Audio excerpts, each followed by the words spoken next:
தமிழ்நாட்டு பெண்கள்னாலே அழகு இல்லைங்களா?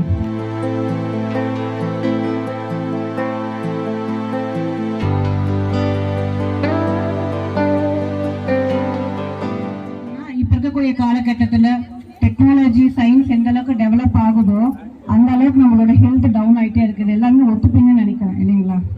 ஏன்னா நான் என்னோட பசங்களை எங்கேயுமே கூட்டிட்டு போக மாட்டேன். இன்னைக்கு நம்ம ஈஷா ப்ரோக்ராம் அப்படிங்கிறது ஒண்ணு, அடுத்தது அதுக்கான ஸ்போர்ட்ஸ் ப்ரியாரிட்டி அப்படிங்கறது தான் கொண்டு வந்தது. இல்லை அப்படின்னா நானும் வீட்டில் இருக்கிறது இல்லை. அதனால காலையில அந்த மொபைல் எடுத்தாங்க அப்படின்னா நைட்டு வரைக்கும் மொபைலோட தான் இருக்கிறாங்க. ஒரு வகையில நல்ல விஷயம். ஆனா இன்னொரு பக்கம் பாத்தீங்க அப்படின்னா அந்த பிரெயினோட ஆக்டிவிட்டி அதோட அந்த ஒரு என்ன சொல்லுவாங்க, ஒரு ஒரு நம்ம மெயினா இந்த ஆல்கஹால் ஸ்மோக்கிங் இதெல்லாம் தான் இன்ஜூரியஸ் அப்படின்னு நம்ம நிறைய பேர் சொல்றாங்க. கட்டாயமா கிடையாது. அது ரெண்டை விட வெரி இன்ஜூரியஸ் நம்மளோட மொபைல் ஃபோன்.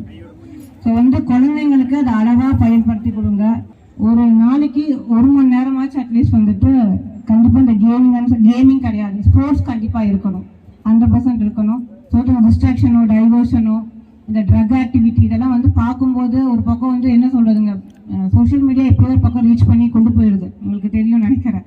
நல்ல விஷயங்களா கொண்டு போனா நம்ம ஃபேமிலிக்கு நம்ம ஃபியூச்சருக்கு எல்லாத்துக்குமே நல்லதா இருக்கும்னு சொல்லிட்டு நினைக்கிறேன். அதனால நல்ல விஷயங்களை மட்டும் எடுத்துக்கோங்க, கெட்டதை விட்டுருங்க. தினசரி பிசிக்கல் ஆக்டிவிட்டி, அது யோகா ஆகட்டும் ஸ்போர்ட் ஆகட்டும் ஏதோ வகையில் என்கேஜ் ஆகுங்க. உங்களோட ஃபோக்கஸ் நல்லா ஷார்ப் ஆகும்னு சொல்லி